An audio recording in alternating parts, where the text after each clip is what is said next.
no longer with us. We were conveyed to Ealing Studios, where the BBC used to have a large tank of cold water. And 3 of us who said we could fly on a wire, 2 of us could and 1 couldn't.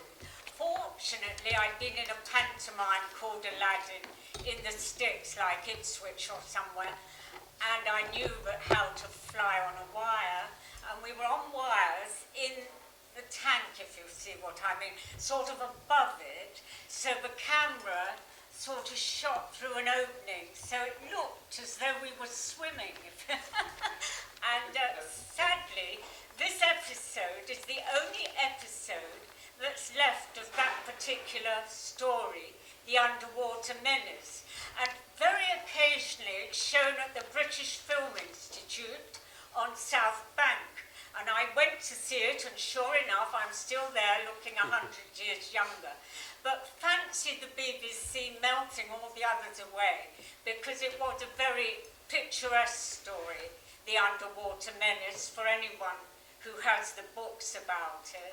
But this was a very early episode, and I think I also appeared briefly with William Hartnell as well. You, yeah, if you could start just by telling us a bit about how you started out working, because Doctor Who wasn't the only thing you worked on in the 1960s. Oh, no, indeed. I think I probably hold the record for playing servants, and I was very lucky because I had an agent called Associated Plays and Players who got me my first job, which was playing a servant in A Kiss for Cinderella with Jean Carson, and also Julius Caesar saying, "Hail Caesar, hail Caesar," which we had 4 weeks' work to say 4 lines each.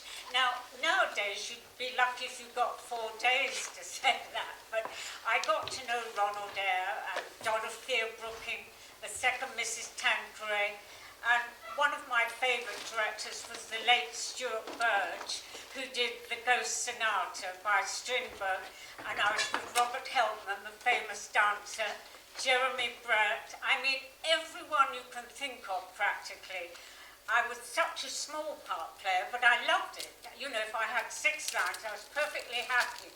And all the Shakespearean actors, and you had the costumes. In fact, Angels in Shaftesbury Avenue used to say they kept a costume with my name on it in case I was suddenly called, which often happened because Angela Heathcote, who was a booking person at the BBC, remembered me on a morning for Maigret. Remember Rupert Davies, the very first Maigret series, which I always think was the best. And she said, "Oh dear, can you get down to rehearsal? They haven't got a can girl or cigarette girl." And there I was in all this lace skirt sitting, you know. And I managed to get there because I lived in Chelsea, but not really raced in those days. And that was another week's work because I had to earn a living. I'm not one of these people who play 1 part a year and go and sit in the south of France. And really, you had to be up and ready to go. Now, the other thing that I suddenly got called for, another agent said, "Roman Polanski wants witches for his film of Macbeth." I had to get to Shepperton in an hour and a half.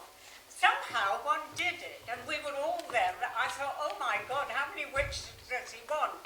Anyway, one was chosen. The great thing was, for me, coming from a rather ordinary background in Surbiton, very ordinary part of Surbiton, I think it was being chosen because I hadn't been chosen as a child for anything, because boys and brothers always got everything, you know. And to be actually picked for something, that was it. And I was also in Peter Hall's opera season in about 1966. And he again picked out of 400 people, about 25 people to be in the opera called Moses and Aaron, and then Eugene Onegin, the Russian opera. So again, I felt quite happy that I was picked. And we were very well paid, I have to say. All of it was well paid. So you did appear in William Hartnell's story called The Mythmakers. Yes, William Hartnell, I can remember. I can't remember as much about the episode, but I think I was just a body in a costume. I can't remember as much as I can. But the other thing William Hartnell did was, I think, the army game, wasn't it? And we all were, in those days, there was a theatre in King's Road called Chelsea Palace, which was an old variety theatre. And we filmed it there, and I remember we had to all get his autograph and thing. And William Hartnell was a really fine trooper and actor. I mean, it's so sad when I look down now and find all these people. I'm the only one left, I feel, you know, out of our sort of section of people. And I was again lucky, because one of my great chums, and I mean just like a brother, was Michael Caine, who was in the same thing of trying to break into television, Terence Stamp, and Peter O'Toole, who was always obviously very beautiful and going to be a star, and he had his hair, and of course he became Lawrence of Arabia. But we all used to go to the Salisbury pub in St Martin's Lane, every lunchtime, every evening, and then those that were working, like Peter O'Toole in a play, and he used to give us all tickets, if he could, to see him in Basle.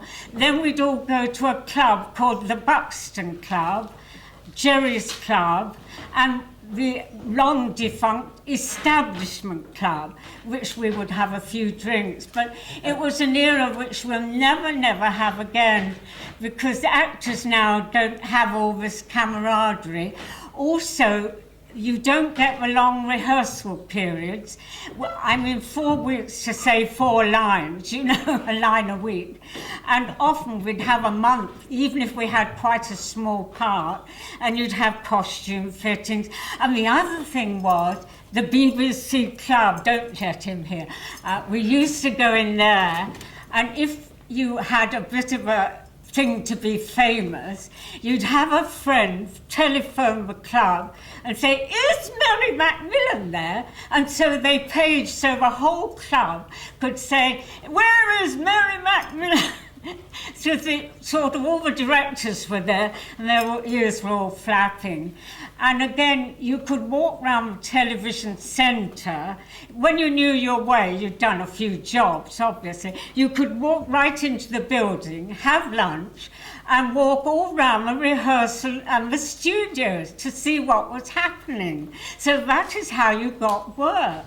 I don't think you'd get through the gate now, because the last time I went there, a friend who became a producer had to sign my name, what I was there for, you know, to have lunch with her. And no way could you walk into jobs like I did then. I mean, it's just, it is the golden age, the things we did. And the BBC, I mean, they did Jean-Paul Sartre, and every classic you could think of, Zola, and of course all the serials and Z-Car Boys, they're Z-Car Boys. They were the greatest fun in the world. So just before we go on to that, you worked with Patrick Troughton in your second Doctor Who, which was the Underwater Menace. They had to winch you in the air for that one. For the second one you did. That was the second one, I think. Yes, as far as I remember, it is a long time ago. So you had to play a fish person in that one? Yes. Well, I didn't have to audition for it. The agent rang and said, "Are you sure you can fly?" And I said, "Well, I have done a pantomime and been up on a wire." Cathy Ash also, who was in the opera with Peter Hall, she said she could fly. And our third member, who should be nameless, said he could fly, but unfortunately, when he was pulled up on the wire, he sort of drooped. And of course, when you're on a wire, the last thing you can do is droop. You have to arch your back, and I sort of thought what a fish was like, and thought those were fins. We had sort of wonderful costumes, and Julia Smith wasn't an easy director, but she was pleased with myself and Kathy Ash. And as I say, it's sad, sad, sad, but only that one episode is left. And there was another episode where we made little tiny things and went into a bottle of liquid. That's when we were disposed of. But of course, it's never repeated on the channels. It is the only place is if you've got a recording yourself, or as I say, at the BFI, they do a lot of old BBC stuff that is, they call the programmes Missing, Believe, Wiped, and they come up with all sorts of things that, you know, Frankie Howard and Kenny Everett and all sorts of people that are no longer with us. So there's an actor in The Underwater Menace called Joseph First, who plays the baddie. Do you have any memory of him in that story? Not a lot, because we were mainly concerned with the tank, and they weren't there. Thank goodness, I expect they'll say, because it was a pretty grimy day, you know. But nevertheless, it's a nice thing to do. The feeling of flying was nice, and I remember Patrick Troughton, because I know I was in some other play with him, but I can't honestly remember which play, because I think I probably played over 100 servants and was glad to do so. So, you know, who knows, I might be in the Guinness Book of Records yet. But. So, out of all the things you've done, what do you think is your favourite thing that you've worked on?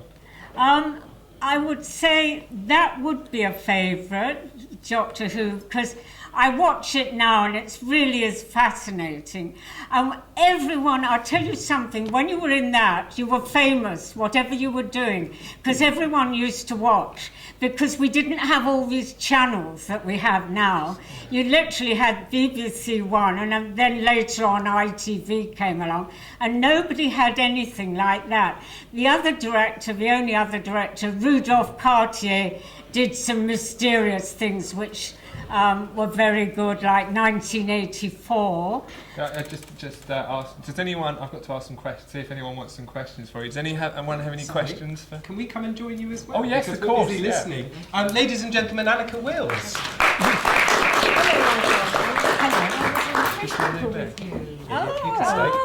So I just wanted to come and say hello and fascinating talk you're giving. So I was with Patrick Troughton and we were being directed by Julia Smith, who Patrick Troughton didn't like, and so he was being really a bit stroppy, wasn't he? And we had those frightful costumes to wear that were so uncomfortable because they had all those shells. That's and right. They stuck into you, didn't they? Yeah. Yes, as well as being in the tank, we actually had several days wandering around the studio set, being sort of fishy, didn't we? Yeah.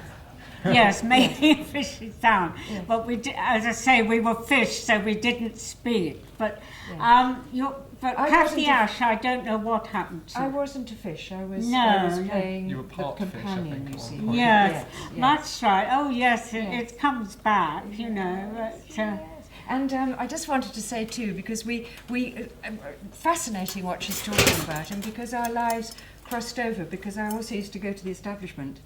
Oh. Yeah, and the Buxton and the Salisbury. Oh, well, the Salisbury, yeah. But those were golden days, they were golden days, weren't they? Yeah. And the directors then used to know who you were. I can't imagine anyone being like that again, you know. I mean, it was a magical time. Anyway, when I felt it was all going a bit slow, I went to Italy for altogether 8 years to be in the English-speaking theatre in Roma, doing the lead in The Hollow. Met Burt Lancaster, interview with Fellini, and he did offer me work, but by then I'd gone. And Pasolini, I did the Canterbury Tales. And as I say, Roman Polanski's Macbeth.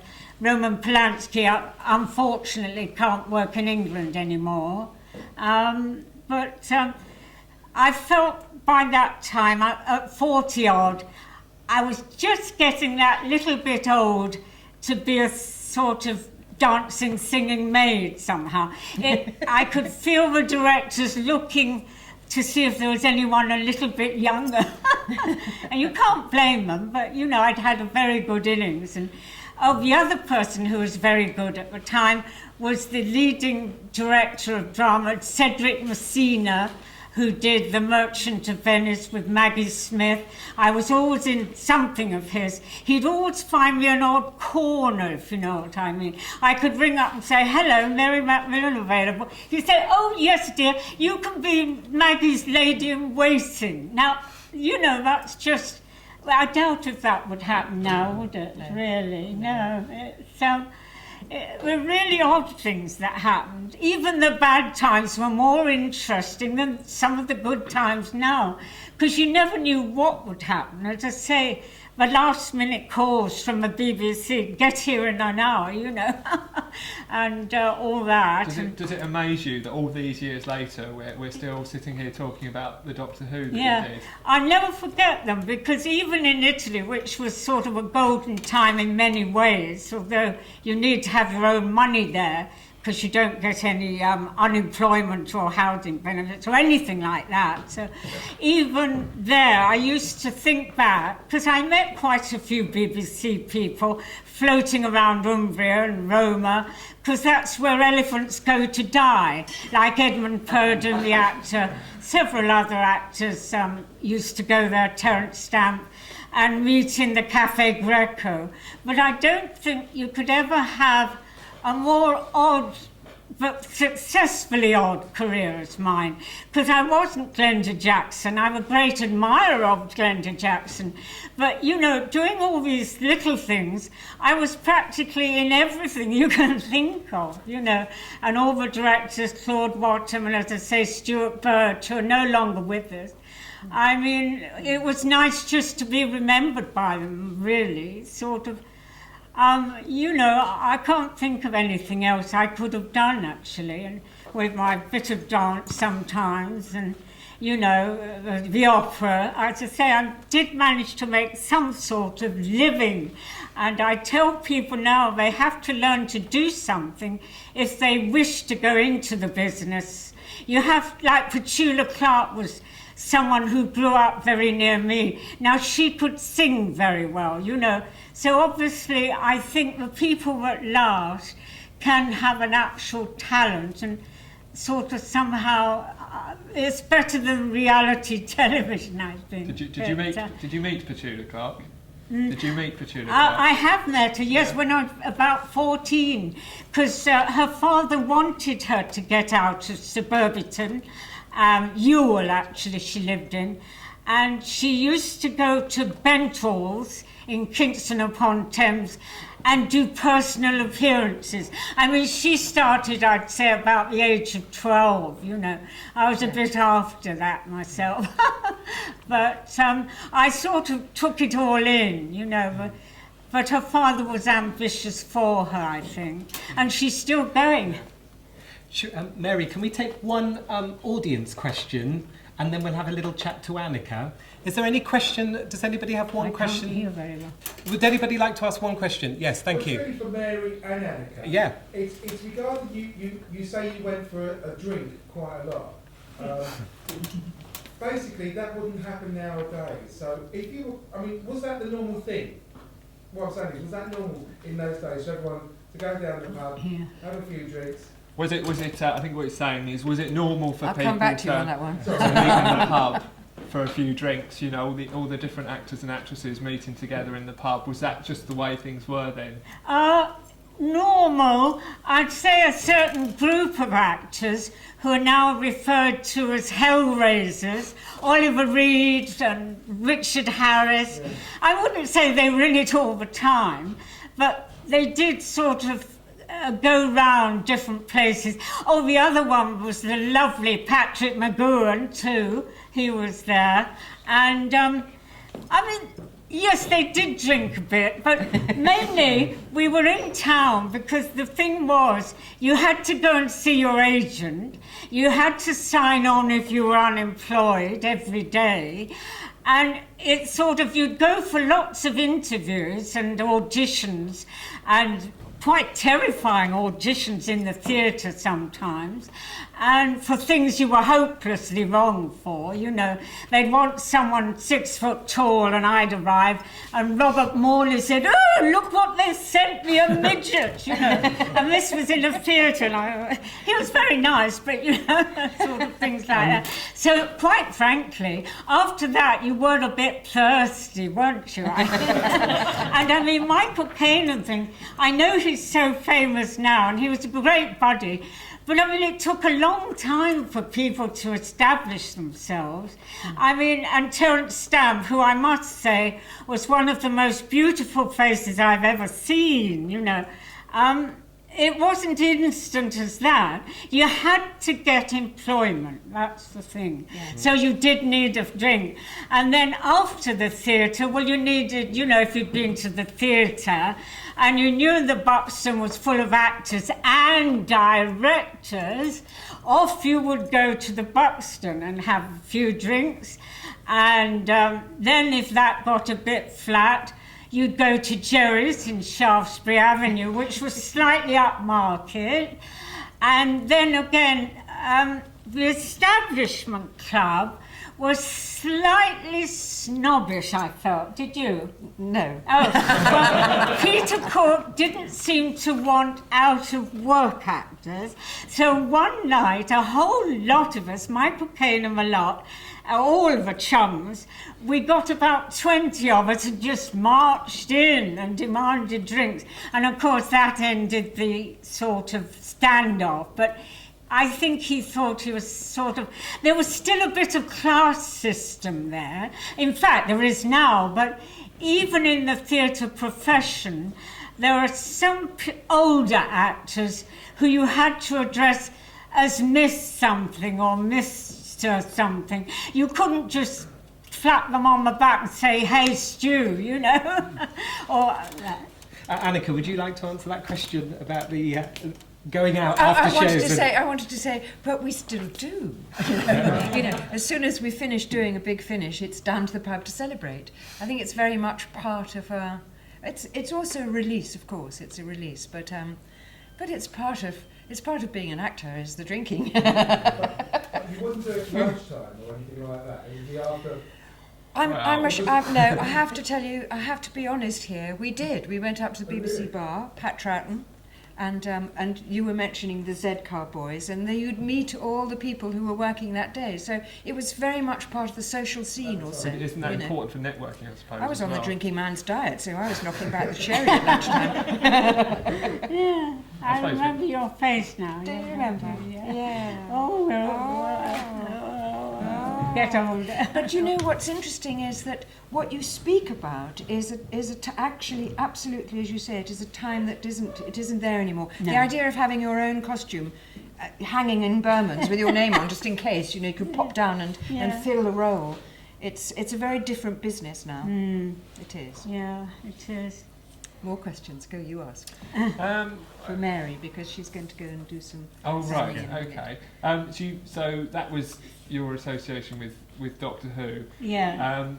As Doctor Who went on, were you pleased to say you'd been in Doctor Who? You know, as it got more and more more well known, I suppose. Yes, because everyone loved Doctor Who, so you were very popular. I don't think they cared about Julius Caesar that much, you know, or other things. I did, but they didn't. But Doctor Who and Z-Cars were very, very important. And the Forsyte Saga, which I wasn't in, God knows why, but still.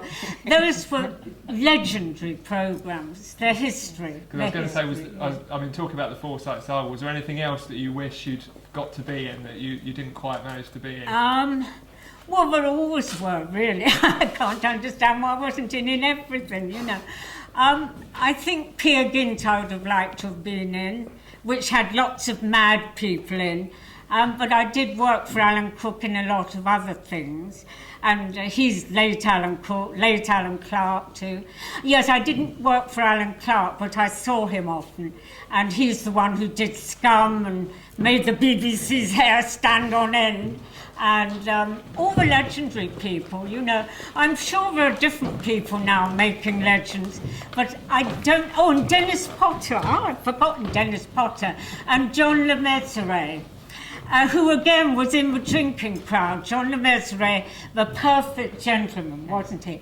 Anyway, was this Dennis Potter play called Traitor, about, I think, the Kim Philby thing. It was a long, long play with hundreds of people, and I was John Le Mesurier's nanny, and that was another one. I had about 2 weeks just to say, there, dear, go to sleep, and that was John Le Mesurier, and he was another wonderful person who again often appears in the Army Game. They seem to have not thrown the Army Game. Dad's Army, sorry. Yeah. Dad's Army still appears. They seem to have kept that. And I did meet the producers of Dad's Army, but I don't think they thought I was quite the right cutout for that. But Would you have liked to have been in that? Oh yes, I mean, you know, I'd game for anything. I mean, if you wanted to work, Yeah. you had to work, you know, because... And the worst thing was, if you got jobs that clash, and you'd be doing one job, and you'd get a wonderful call for another job. Now you're contracted, that's it. So you had to miss some jobs, and that was always sad. You know...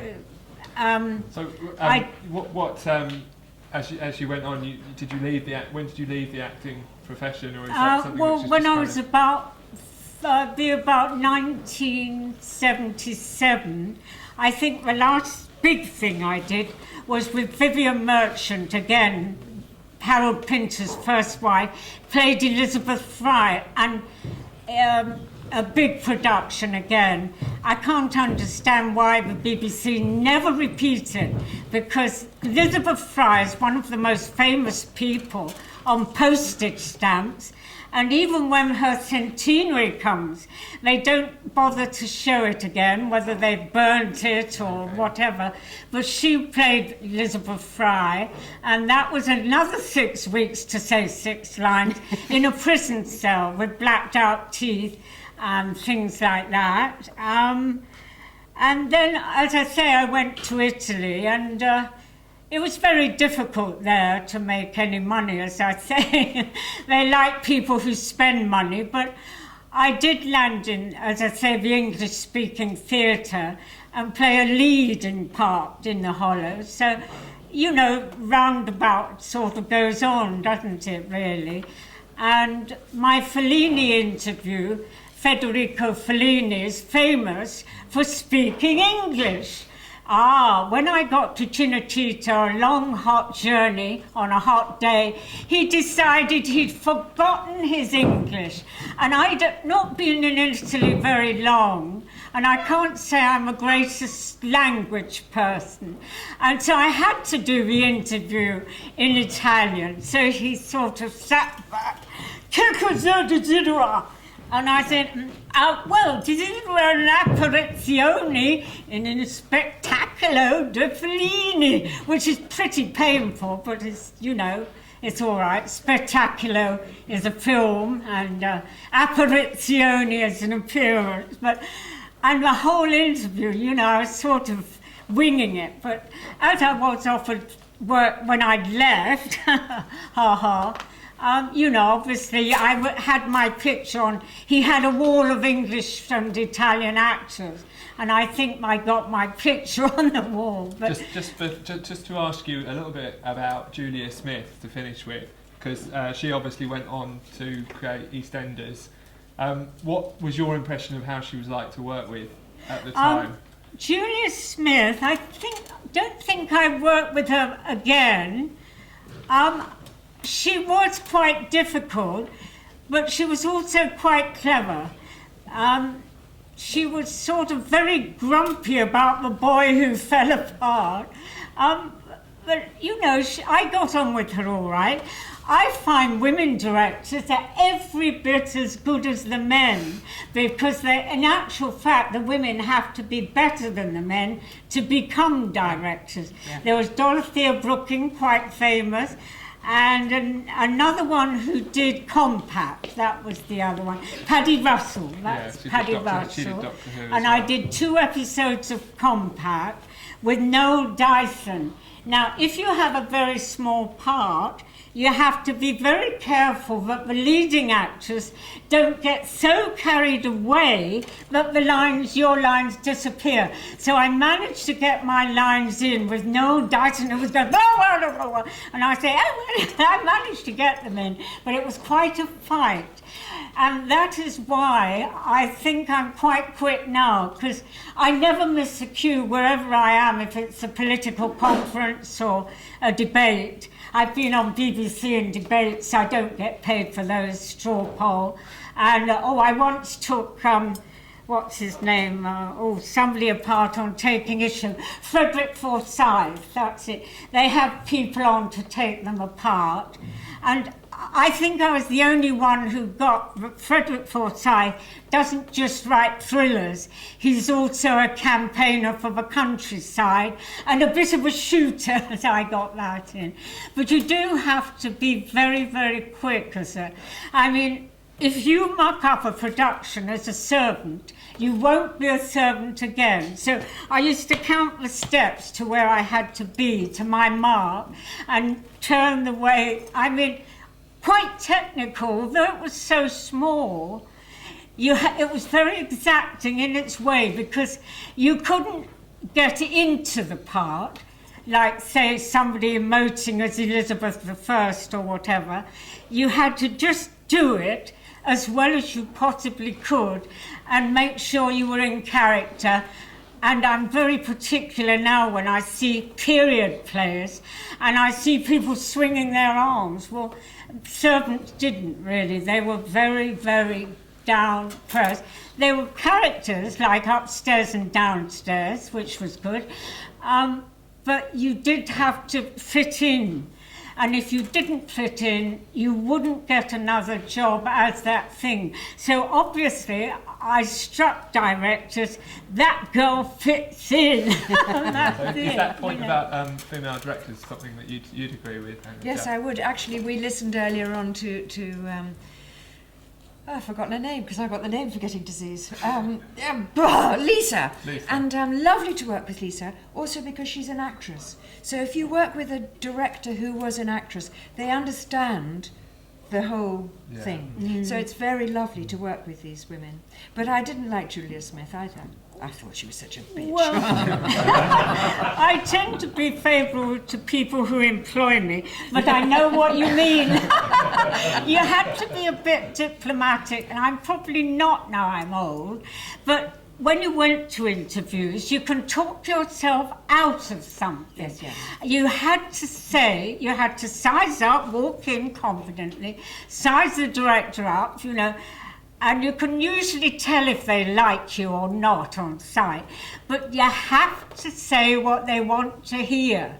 Because if you start telling them their script is a load of, not very good or trash, as one famous actor did, you can finish your thing just like that. Because directors, they appear very secure and confident and bossy, like Julia Smith, but underneath they're fighting for their jobs and contracts and money as well. Yeah. And they're looking for their next job and their next script. So they're not as confident as they appear. But of course, I always reckon interviews were hell, and I think that's why I gave it up a bit. You have to be like an electric light. You'd walk along all these corridors at the television centre, knock, and you had to turn on like an electric light and be sort of brilliant. I think we're going to leave Annika to have a chat with Anthony now. So thank you very much for sharing your stories. It's Mary McMillen. Thank you. Thank you for hearing me. Lovely, thank you. Have you signed all the things? Yes, you're going to go and do this now. Yeah. Yes. Yeah. Oh well, thank you very much.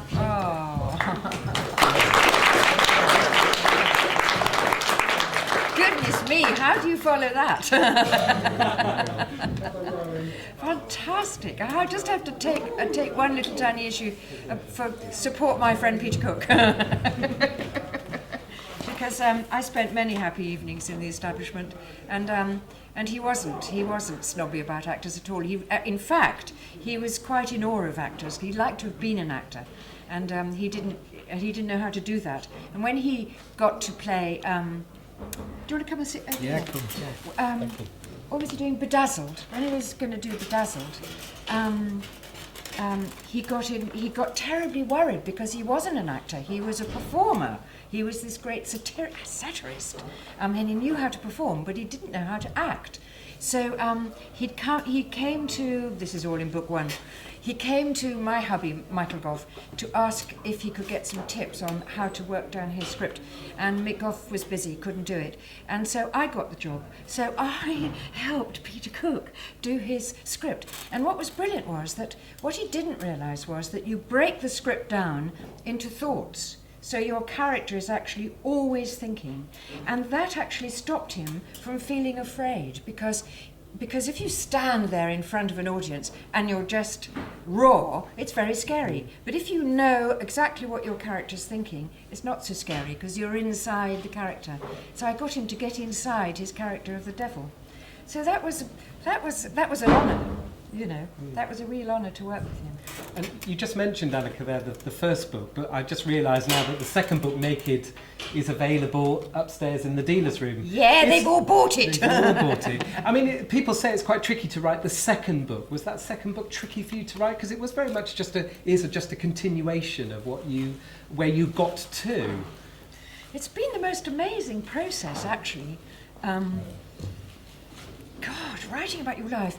What I did was, I completely went into retreat. I wasn't reading anybody else's books.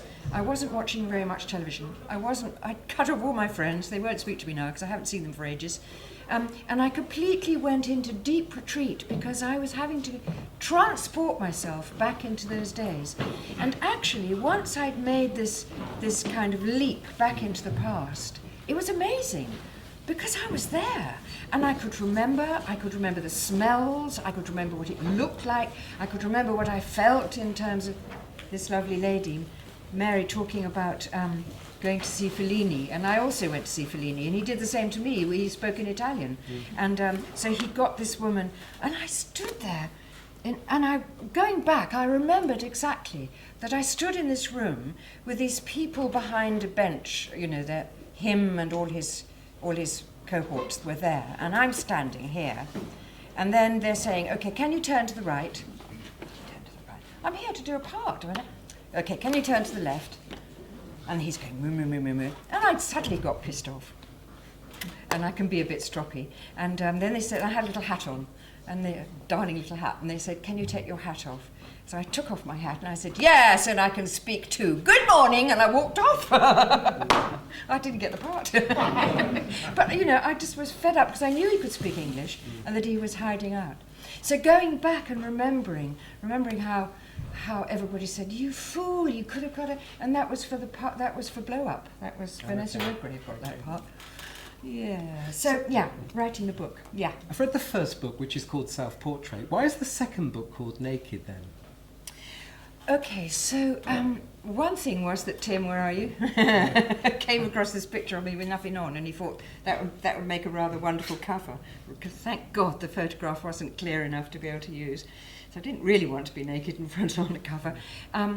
But what the second book is about is really trying to really uncover myself, to really reveal who that person was. So it was a process, and in a way also because I've done a lot of therapy, that's part of, you know, it's part of peeling away all the layers of yourself so that you really come through who you really are. So that, I think that was it, wasn't it, Tim? Yeah, about that. Picture Like that, yeah. So in the first book, you talk very much about that defining moment then of when you decided to become an actress.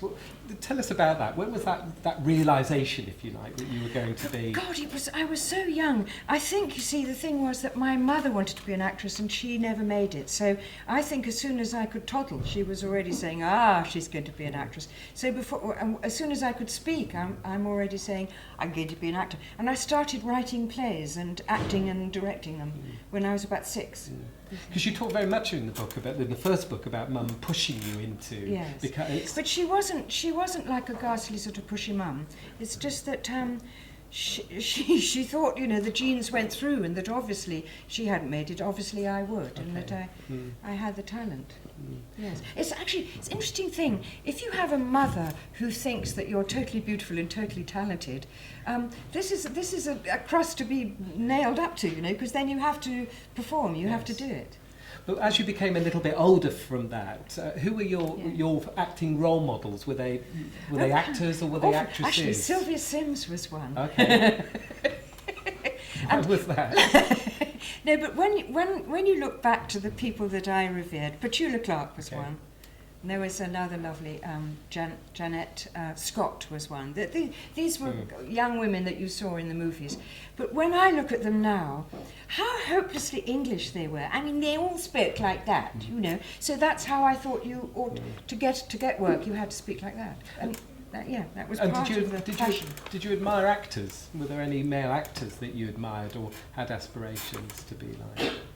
Can't remember now. No.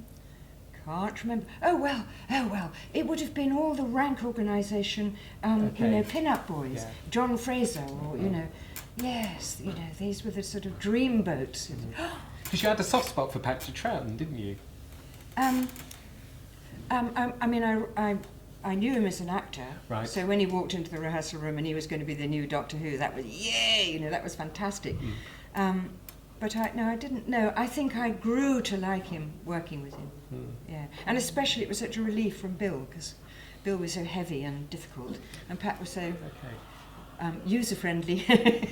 So taking a part in, say, something like Doctor Who, obviously there are positive and negative effects of that, you know, the fame or that came with that. Did you ever feel that there was anything particularly negative about becoming an actress? Well, one thing is that actually, what's amazing is you would think, what's she talking about now? Because she's written a book all about her life and she was an actress. But actually, I was a very private person.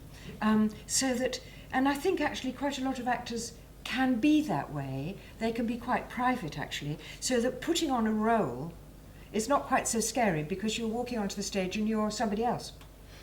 To walk on the stage and be yourself is much more dangerous.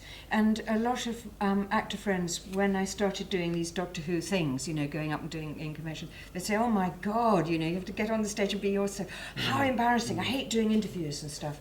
So at the time, yes, that was very scary. Now, of course, I'm an old pro. And actually really enjoy it. And would you say then that that's one of the very positive aspects of being an actress, now that you've come to enjoy coming to events like this? Is this one positive thing that you can take from being an actress? Yes, I mean, there's so much. You know what it's like. I mean, so many people would love to get work and be in the theatre. What lovely Mary was saying, it's different now. It's much harder to get into, and you don't get any rehearsal time. That's very scary, you know. She had 4 weeks to do 4 lines. I mean, you know, that's kind of comfy. You can hang out and, you know, and now it's much more scary.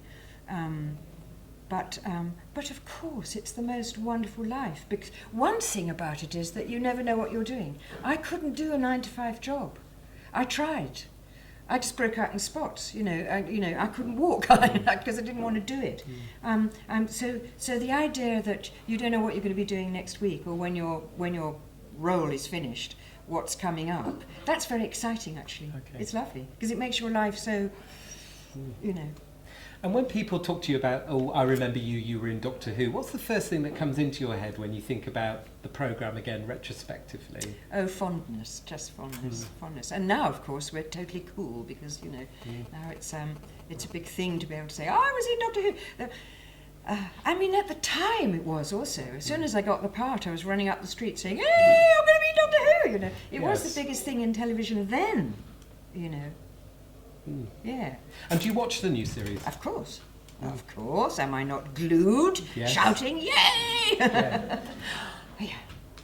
Just have to tell you, what about the bit that I particularly loved and had me in floods of tears was when you see the TARDIS is being, the planet Earth is being pulled by the TARDIS back into its proper place, and the Welsh choir. And I'm sitting at home going, ah!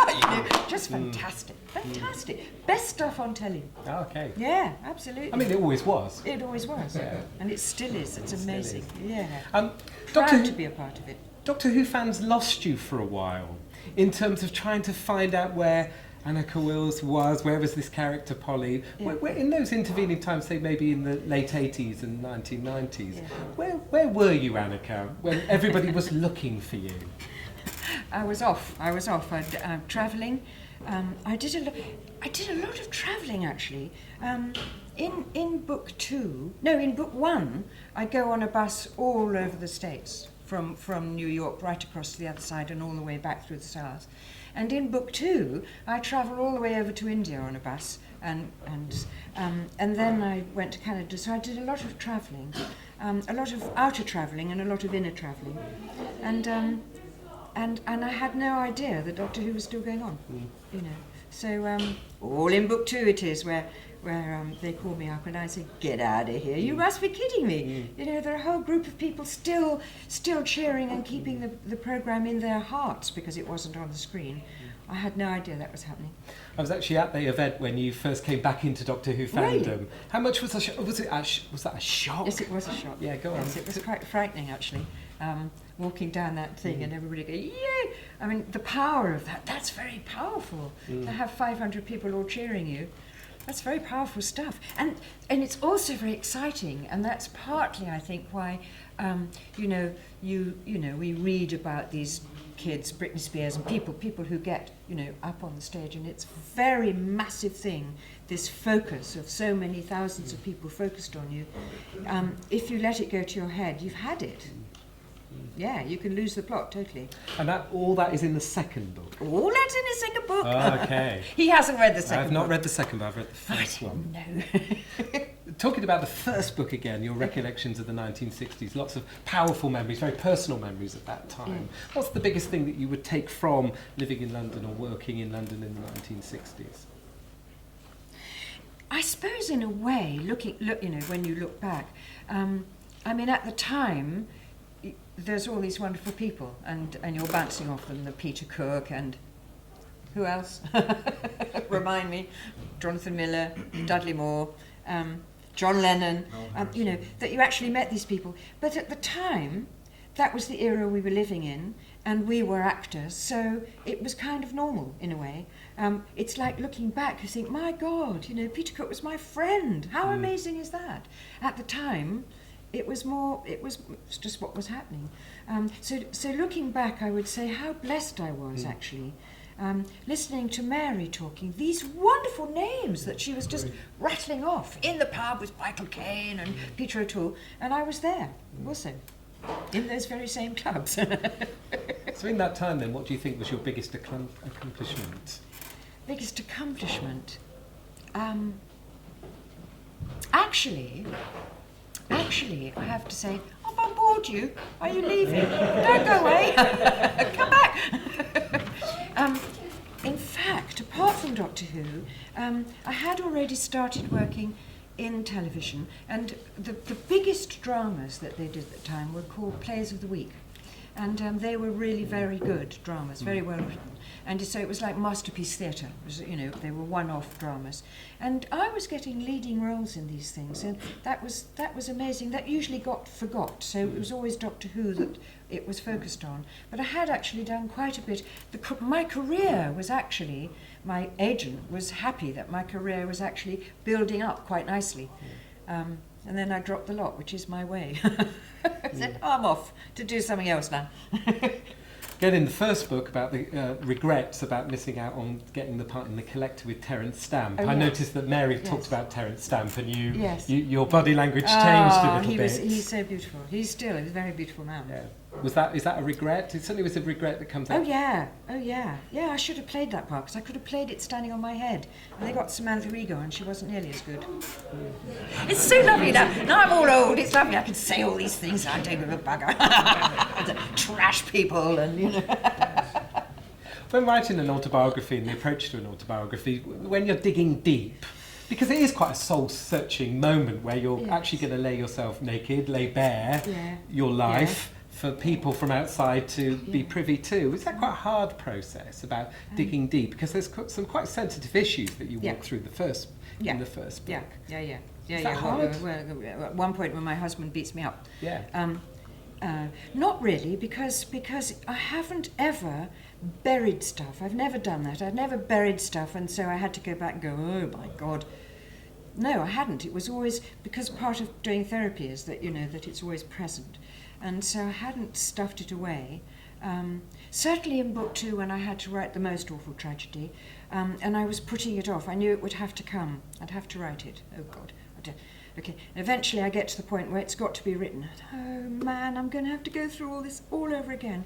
And the weird thing was that my daughter actually came, and it felt like an incredible peace. And what I got was, you don't have to relive the pain. You don't. You just can write it.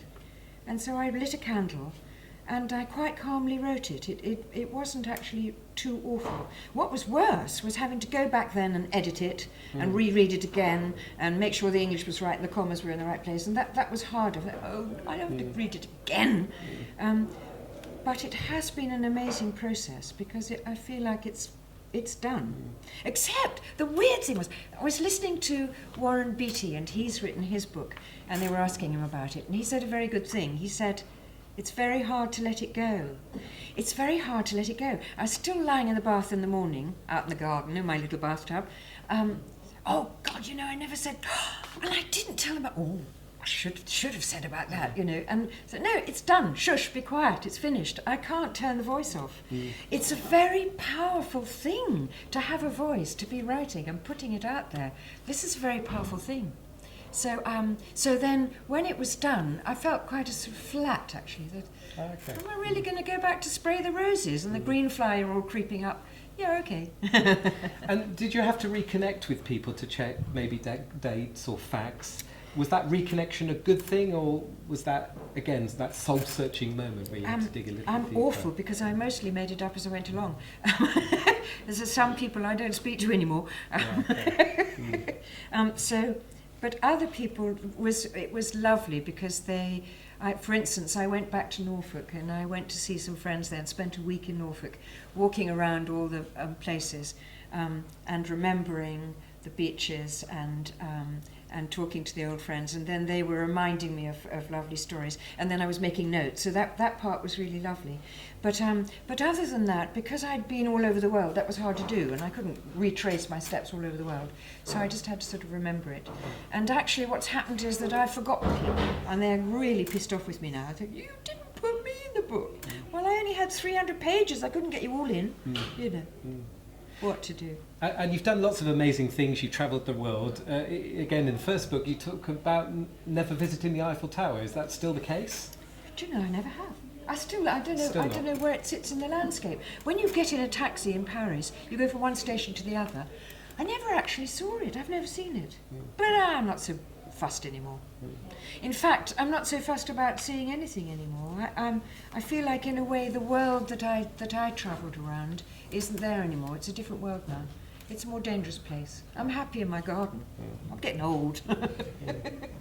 Annika, what would you have done if Mum hadn't have been encouraging you to become an actress? What would you have done? I'd have been a painter. Oh. Yeah, I would have been a painter, because that was my other love. And as soon as I could pick up a brush, I was painting, and I was doing portraits, and they were quite good. I was only about 6. I did a portrait of my old school teacher, and it was so accurate that I got into terrible trouble, because I painted these warts which he had, and I put them all in. So now it's been lovely to do the portraits of the doctors. That's lovely. But no, it has continued, but now the hands are arthritic now, and I can't do it. So I've packed up my paints and said, it's been a wonderful journey, and at one point in the 80s, I was living off it. I was selling paintings, and that was providing me with rent and stuff. So it's been a wonderful thing. It's been an incredible friend, the ability to paint and draw, and I packed it up and put it away. Yeah. And the expression, your expression through writing and versus your expression through painting, Yes. is it easier to express yourself through the written word, or did you find it just as equally rewarding expressing yourself through the painting? It was lovely writing. It's like painting with words. So in a way, that's exactly what it was like. So what I say is that what this is a creative person. So it doesn't matter whether so when I was doing Doctor Who, I'm sitting in the corner of rehearsal rooms and I'm making ties for everybody. I'm crocheting ties and things. They all have, all the directors and things, they all had Annika's crocheted ties. So I'm always doing some form of creativity. So now what it is I've done my garden, and it's like painting with plants. And this is actually the ultimate creation, because you're working with living things that, that then get too big or, or take over, and you're pruning them back. And so for me, it's ultimately satisfying, actually. And this I can manage, because my hands can manage to dig and prune and tweak, So with the painting kind of out the mix at the moment, and you finished your second book, Yeah. what's next for Annika? More big finish work, Okay.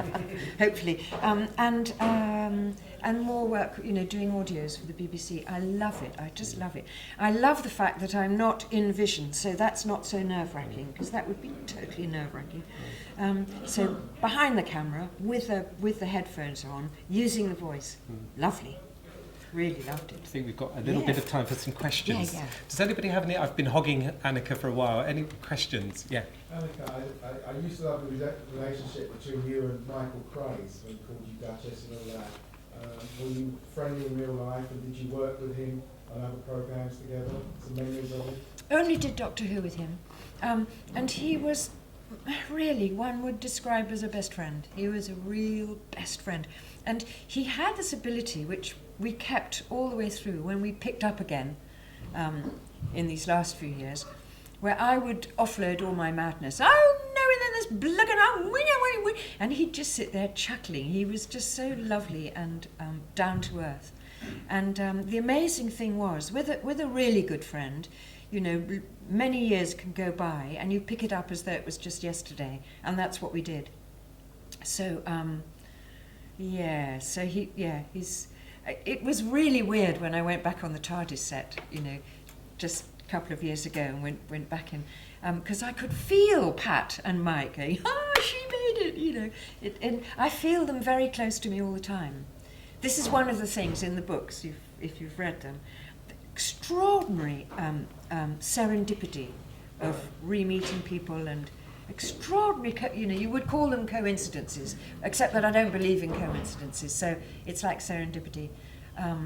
Where was I going with that? I don't know. And it was just about Mike, wasn't it? Oh yeah, and then that all these characters that I've met, and the ones that I truly love, are still with me. They're still with me. Yeah. I think Annika, we have time for one more. Yeah, whoa, only one more. Yeah. Right, This is the question. This is. okay. As well as Doctor Who, your other sort of big thing on TV, as far as I was concerned, was Strange Reports. Yes. I just wonder, was the working relationship in the two programmes the same, or was there differences? How did both of them work out? It's a good question, because in a way, perhaps I'd already kind of got into the mode of like working with Pat and Mike, and that we were a team, and then the stories would happen. So when I moved into Strange Report, and there's lovely Anthony Quayle, who had the same kind of wonderful qualities, generosity as an actor, and wisdom and maturity as a man.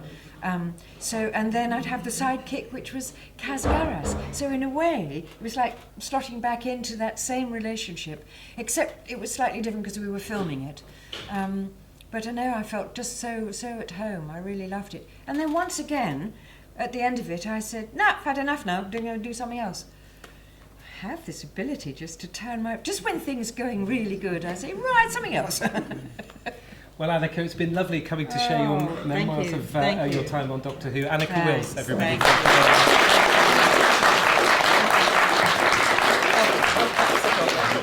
Thanks.